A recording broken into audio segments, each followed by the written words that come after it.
Father Vincent Ferrer Spain దేశం బార్సిలోనాలో పుట్టారు. 1920 సంవత్సరంలో స్పెయిన్లో పుట్టిన ఫాదర్ విన్సెంట్ ఫెర్రర్ ఒక స్వచ్ఛంద సంస్థ కార్యక్రమాల్లో భాగంగా తొలుత మహారాష్ట్రకు వచ్చారు. ఆ తర్వాత 1969వ సంవత్సరంలో అనంతపురం జిల్లాకి ఫాదర్ విన్సెంట్ ఫెర్రర్ వచ్చారు. ఆయన వచ్చిన తర్వాత రూరల్ డెవలప్మెంట్ ట్రస్ట్ అని ఆర్డిటి అని ఒక ట్రస్టును స్థాపించారు.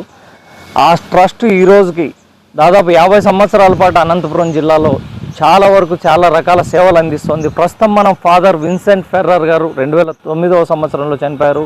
ఆయన సమాధి దగ్గర ఉన్నాం.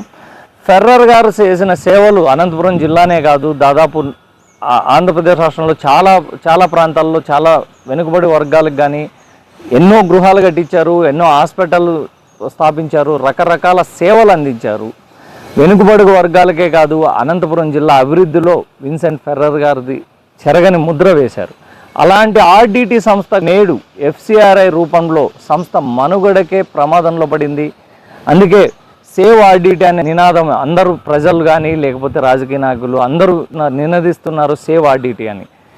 ఆర్డిటి సంస్థ ఏం చేసింది అనంతపురం జిల్లాకి అనే మనం రకరకాల స్టోరీలు అందిస్తున్నాం. అందులో భాగంగా ప్రస్తుతం బత్తలపల్లి హాస్పిటల్కి వచ్చాము. అందులో ఫెర్రర్ గారి సమాధి దగ్గర నుంచి మీకు బత్తలపల్లి హాస్పిటల్లో ఏమేమి సేవలు అందిస్తారు వీటన్నిటి గురించి మీకు ఎక్స్ప్లెయిన్ చేయబోతున్నా.